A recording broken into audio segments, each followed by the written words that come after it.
Bangkay na ng matagpuan sa Negros Occidental ang 15 taong gulang na babae na mahigit 2 linggo nang nawawala. Saksi, si Eileen Pedreso ng GMA Regional TV. Hindi na matutuloy ang pangarap ng 15 anyos sa si Pearl Joy na maging pulis.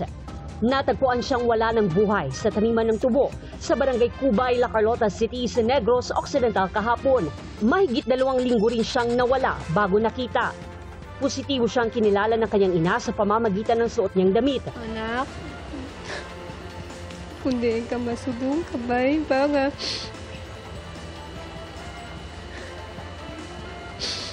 Kabay pa na ka masulbal ang iyong kaso na ginimo sa imo.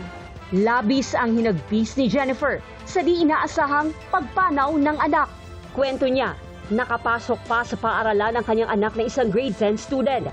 Humingi pa umano si Pearl Joy ng load at nag-chat sa kanyang pinsan. Aton sa eskwelahan, ang iya na nga pakaisag, gin-chat ya ko no. Nga siling niya, nga update ko bikaron sa ugto, nakuha ko motor, kay makamotor na ko karon. Ang iya nga pakaisa, wala iya nag-upod sa iya. Iniwan pa ng biktima ang bag nito sa paaralan, ngunit hindi na ito nakabalik pa.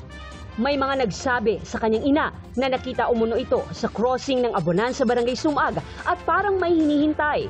Naniniwala si Jennifer na may katsyat ang kanyang anak at magkikita sila ng mga oras na yon.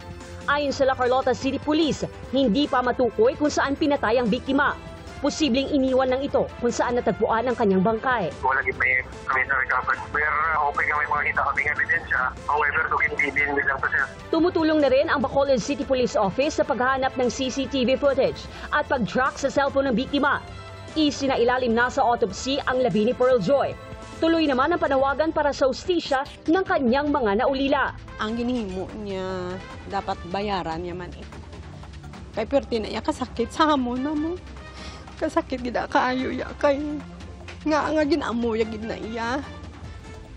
Tapos do pa matyaga niya daw sapat lang. Nakaluoy gisang bata ko nga ginamo mo ina kag wala gisang kalaban-laban na ginhimo mo sa iya nga ginpatay mo gid siya nga ano gid ang purpose mo.